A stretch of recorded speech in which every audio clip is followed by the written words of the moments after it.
et du Saint-Esprit. Amen. Amen.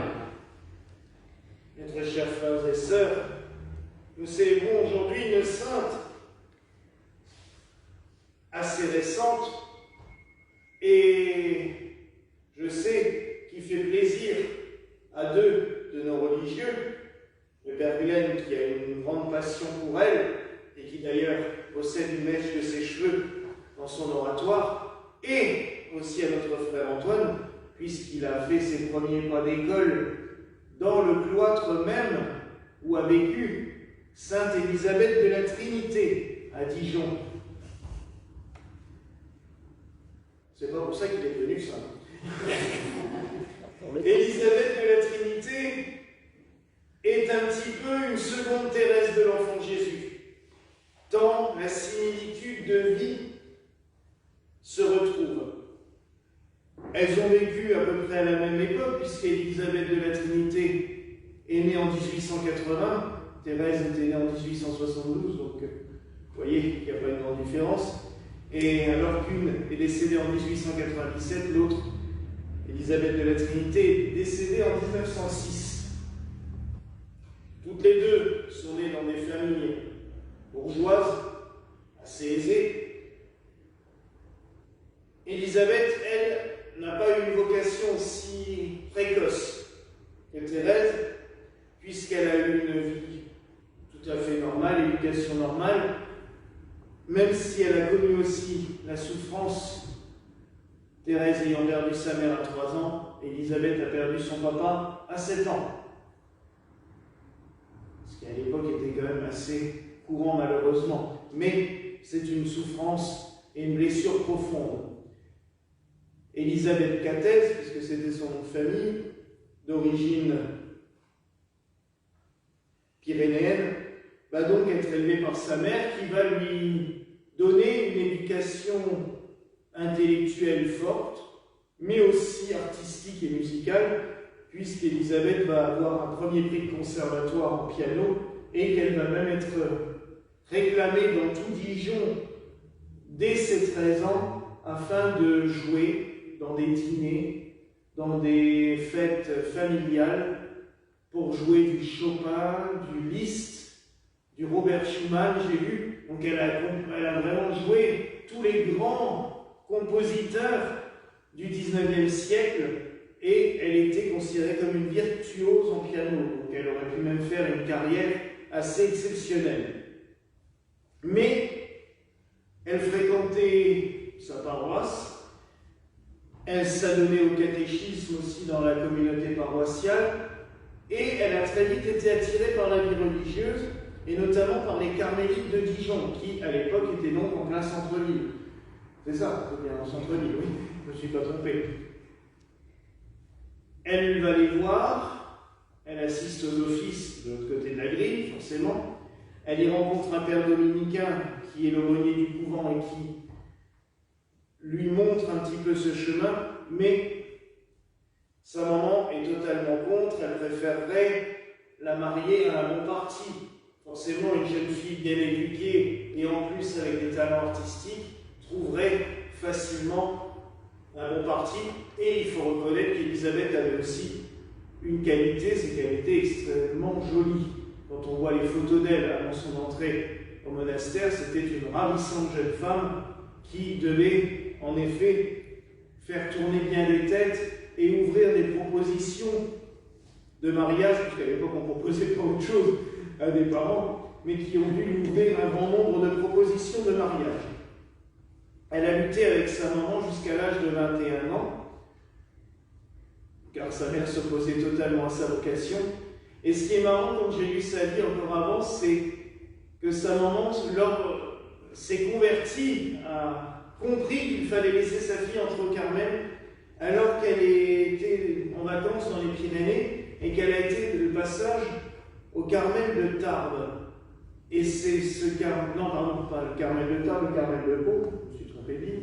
Et ce Carmel de Pau, on en a déjà parlé, puisque c'est là que la vocation carmélitaine de la petite Myriam Bawardi, la petite sainte de Bethléem, avait éclos. Et c'est aussi dans ce Carmel que la vénérable Virginie de la Passion, qui était la maîtresse des novices de Myriam avait grandi aussi. Donc, et c'est en voyant la joie d'une jeune religieuse heureuse de vivre dans ce Carmel avec une éducation spirituelle très forte que la mère d'Élisabeth s'est dit, je vais la laisser faire, puisque si elles sont si heureuses de vivre cette vie, allez, vas-y. Et elle l'a laissé aller dans cette vocation, ce que je trouve très très beau et très émouvant. Elle ne va pas vivre une vocation très forte, très longue, puisqu'elle entre au Carmel en 1901 et qu'elle meurt en 1906, puisqu'elle va souffrir très tôt de la maladie d'Addison, qui est une maladie rénale très violente. Mais, étonnamment, alors que la souffrance grandit, elle dit même, le Christ vit en moi par sa souffrance, c'est clairement exprimé, elle se sent la vocation de la louange. Elle dit même de la louange de gloire. C'est-à-dire que pour elle, tout est louange. Il faut chanter Dieu, il faut l'adorer, il faut lui rendre grâce pour tous ses bienfaits en permanence. Et elle composera une magnifique petite prière, Ô Trinité que j'adore, qui est un texte magnifique et qui résume vraiment toute cette louange, cette adoration. Et ce qui est très drôle, c'est qu'elle va la prononcer, l'écrire et la prononcer pour la première fois un 21 novembre, qui est le jour de la présentation de la Vierge Marie au Temple, donc qui symbolise l'offrande aussi de Marie totalement à Dieu. Et ça, on en parlera dimanche dans 15 jours, puisque la solennité sera lors du deuxième dimanche du carême de la Saint-Martin.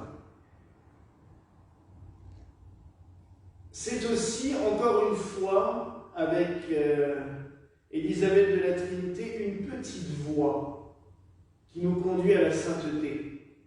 On nous parle souvent du monachisme à la Saint-Benoît ou à la Saint-Bernard de Clairvaux, des grands élans du monachisme, et certains même parlaient du monachisme de cette manière-là comme une voie royale. Alors, je vous rappelle toujours ce que disait mon père spirituel, le père Gall. Je me souviens, c'était en 2002, on était sur la route pour revenir de son ermitage, on l'avait rencontré ce jour-là, et il nous disait, oh, je me souviens toujours, lors de la profession perpétuelle d'un novice, je ne dirais pas le nom du novice, même si je le connais, qui est maintenant un prêtre depuis longtemps dans ce monastère, mais il me disait, tu sais, à l'époque, il m'a dit, petit père, j'ai choisi la voie royale en entrant au monastère. Il lui dit, oh là là, il n'y a pas de voie royale. Chacun suit royalement sa voie. N'importe quelle voie peut devenir royale si on la suit royalement. Mais il n'y a pas une voie royale par rapport aux autres. Et je dirais même qu'il est plus intéressant de suivre la petite voie, comme celle de Thérèse de Lisieux, celle de Marie-Anne Lawardi avec Léem, celle d'Élisabeth de la Trinité. C'est ces saintes-là que j'affectionne particulièrement parce qu'elles sont toutes simples. Elles ont vécu dans leur chair des souffrances terribles et en même temps, elles ne voyaient pas Dieu comme un tout-puissant qui tape du fort du poing sur la table, mais comme quelqu'un de doux, de gentil. Quand on écoute ces saintes-là, on s'imagine plus Jésus comme l'époux du Cantique des Cantiques. Je vois mon bien-aimé qui arrive, plutôt que comme un Dieu tout-puissant qui balance des éclairs. Elles nous conduisent vers Dieu comme quelqu'un de doux, d'aimant, un Père accueillant, Jésus-Christ comme un frère en permanence auprès de nous, l'Esprit Saint comme un feu d'amour qui nous consume. Et ça, pour moi, c'est quelque chose de magnifique. Alors oui, mes frères et sœurs, méditez sur la vie d'Élisabeth de la Trinité, mais je la place volontiers avec ces deux autres saintes que j'ai mentionnées, car pour moi, c'est vraiment un élan que le Seigneur a voulu donner dans le Carmel à la fin du XIXe siècle et au début du XXe siècle, un renouveau spirituel pour le monde par quelque chose de simple, d'émouvant, de chaleureux. Vous savez, le XIXe siècle a vu un peu un catholicisme triomphant.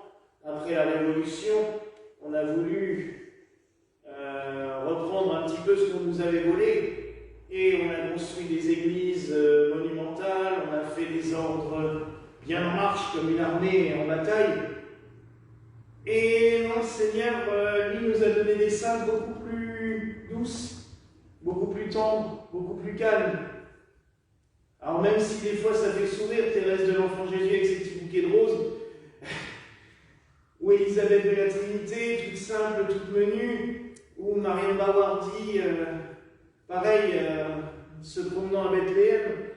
Mais oui, mais c'est comme ça qu'on arrive à Dieu. Je vous rappelle cet évangile qu'on aurait pu prendre aujourd'hui aussi pour Élisabeth de la Trinité. Soyez comme des petits enfants pour entrer dans le royaume des cieux. Il est plus facile à un chameau de passer par le chat d'une aiguille qu'à un riche d'entrer dans le royaume des cieux. Je vous défie déjà de faire le signe. Mais, voyez à quel point le Seigneur va. Et il nous dit, soyez comme ce petit enfant, c'est-à-dire simple. N'emportez pas votre bagage énorme, ça ne sert à rien. Alors oui, pour devenir prêtre, il faut faire de la théologie. Mais pas la peine de se charger avec des cargaisons de connaissances qui, au bout du compte, doivent sortir de là. Et c'est ça qui est le principal. Et ce qui est étonnant, c'est qu'avec tous les théologiens qui ont parcouru le XIXe siècle, qui se souvient au XIXe siècle d'un Père Lacordaire? On connaît le nom, on sait que c'est un grand prédicateur, mais qui saura citer un de ses textes? Pas grand monde. Et pourtant, c'était le plus grand théologien du XIXe. Mais qui se souvient des citations de Thérèse de l'Enfant Jésus? Tous les chrétiens. Parce que c'est simple, ça va droit au but. Et avec le Seigneur, les méandres, c'est pas bon. Point A au point B, tout droit, hop. Et je pense qu'en suivant des exemples comme Thérèse de Lisieux, Marianne Bawardi ou Élisabeth de la Trinité, c'est un point direct. Alors aujourd'hui, prions le Seigneur qui nous donne sa force, qui nous montre cette route, cette petite voie à suivre par ses saintes. Prions aussi pour ceux qui l'apprécient, qui l'aiment tout particulièrement. J'ai oublié aussi, on a quelqu'un qui l'a, une de nos connaissances qui aime beaucoup aussi Élisabeth de la Trinité, puisqu'elle a fait la statue de sa canonisation, c'est notre amie Fleur Nabert, on pensera à elle aussi dans nos prières, parce qu'elle a aussi dû rentrer dans l'intimité d'Élisabeth de la Trinité pour pouvoir comprendre ce mystère et le faire connaître. Alors oui, mes frères et sœurs, prions le Seigneur qu'il nous envoie encore beaucoup de Sainte Élisabeth pour nous éclairer, pour nous illuminer. Et n'oublions pas que Élisabeth, ça veut dire la maison de Dieu. C'est joli comme nom, mais pour une religieuse, c'est très beau. Donc, que le Seigneur nous envoie encore beaucoup de Sainte Élisabeth de la Trinité, et surtout qu'il nous fasse comprendre et connaître cette petite voie enseignée par Élisabeth de la Trinité, qui nous enseigne ces témoignages, qui nous montre comment aller droit au but, vers lui, juste par l'exemple de cette sainte, toute petite, toute humble, mais qui nous a montré la voie de Dieu. Voilà la grâce que je nous souhaite au nom du Père, du Fils et du Saint-Esprit. Amen.